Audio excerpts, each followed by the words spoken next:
12 ऑगस्टला आहे अंगारकी संकष्टी चतुर्थी आणि या दिवशी तुमच्या इच्छापूर्तीसाठी तुम्ही कुठला उपाय करायला हवा तोच उपाय आपण या व्हिडिओत बघणार आहोत. या व्हिडिओत आपण 3 उपाय बघणार आहोत. या 3 पैकी जो उपाय तुम्हाला करणं शक्य असेल तो उपाय जर तुम्ही भक्तिभावाने केला तर तुमची जी काही इच्छा असेल, आकांक्षा असेल, मनोकामना असेल ती निश्चितच पूर्ण होईल असा शास्त्रांमध्ये उल्लेख आहे. चला तर मग वेळ न घालता लगेच सुरुवात करू. पहिला उपाय म्हणजे अंगारकी संकष्टी चतुर्थीपासून सलग 3 दिवस गणपती अथर्व शीर्षाची 21 आवर्तनं करणं. 21 आवर्तनं म्हणजेच काय? गणपती अथर्व शीर्ष 21 वेळा म्हणणं. आणि हे अंगारकी संकष्टी चतुर्थीला सुरू करायचं आणि अंगारकी संकष्टी चतुर्थीचा दिवस धरून पुढचे आणखीन 2 दिवस म्हणजे एकूण 3 दिवस हे करायचं आहे. संध्याकाळच्या वेळी करू शकता, सकाळच्या वेळी सुद्धा करू शकता. गणपती बाप्पाजवळ दिवा लावायचा, हातपाय धुवायचे आणि अथर्व शीर्षाची आवर्तनं करायची. त्याआधी संकल्प घ्यायचा, जी काही तुमची मनोकामना असेल ती गणपती बाप्पाला सांगायची आणि मग अथर्व शीर्ष म्हणायला सुरुवात करायची. हा झाला पहिला उपाय. पण तुमच्यापैकी बरेच जण म्हणतील की आम्हाला अथर्व शीर्ष कसं म्हणतात हे माहीत नाही आहे. मग तुम्ही दुसरा उपाय करा. काय आहे दुसरा उपाय? संकटनाशन गणेश स्तोत्र जे आहे ते अंगारकी संकष्टी चतुर्थीच्या दिवशी 11 वेळा म्हटल्याने सुद्धा इच्छापूर्ती होते असं सांगण्यात आलेलं आहे. संकटनाशन गणेश स्तोत्र म्हणायला अगदी सोपं आहे आणि छोटं आहे.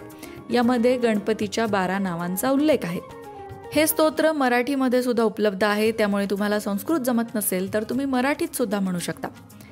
मंडळी, जो काही उपाय करणार आहात तो मात्र श्रद्धा भक्तीने करा आणि उपाय करण्याआधी संकल्प सोडा. आता संकल्प सोडायचा म्हणजे काय करायचं या संदर्भातला एक व्हिडिओ आपल्या लोकमत भक्ती चॅनलवर आहे. त्यामध्ये संकल्प सोडून दाखवण्यात आला आहे. हातावर पाणी घ्यायचं, फूल घ्यायचं, अक्षता घ्यायच्या उजव्या हातावर आणि तुमचं नाव, गाव, कुळ, गोत्र या सगळ्याचा उल्लेख करत तुम्ही कुठली साधना करणार आहात आणि ती कशासाठी करत आहात याचा उल्लेख करत पाणी तामणामध्ये सोडून द्यायचं आहे. अशा पद्धतीने संकल्प करूनच तुम्हाला हा उपाय करायला सुरुवात करायची. पहिला उपाय कळला, तो म्हणजे अथर्व शीर्षाची 21 आवर्तनं सलग 3 दिवस करणं. दुसरा उपाय म्हणजे संकटनाशन गणेश स्तोत्राचं पठण 11 वेळा अंगारकी संकष्टी चतुर्थीच्या दिवशी करणं. आता तुम्ही म्हणाल हे स्तोत्र म्हणणं फार अवघड आहे बाबा, आम्हाला काही हे स्तोत्र म्हणता येत नाही. तुम्ही काही साधा सोपा उपाय असेल तर सांगा ना. आहे की अगदी साधा सोपा उपाय आहे. हा उपाय कुणीही करू शकतं. काय आहे उपाय? अगदी छोटासा मंत्र आहे.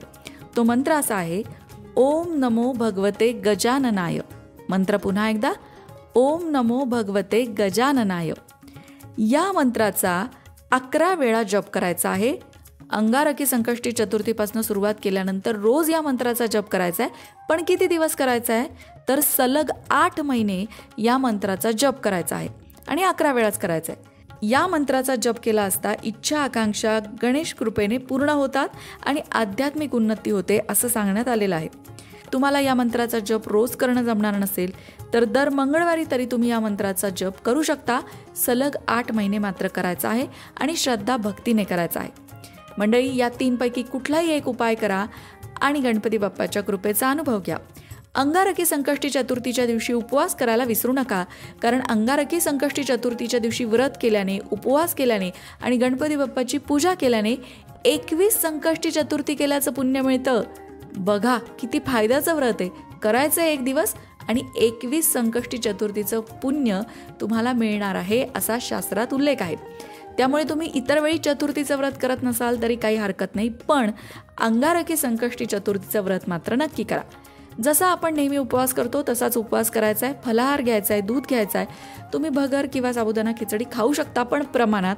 त्याचबरोबर खूप तळलेले तेलकट पदार्थ खायचे नाही आहेत. ते आरोग्यासाठीही घातक असतात आणि ते पदार्थ खाऊन उपवास होत नाही.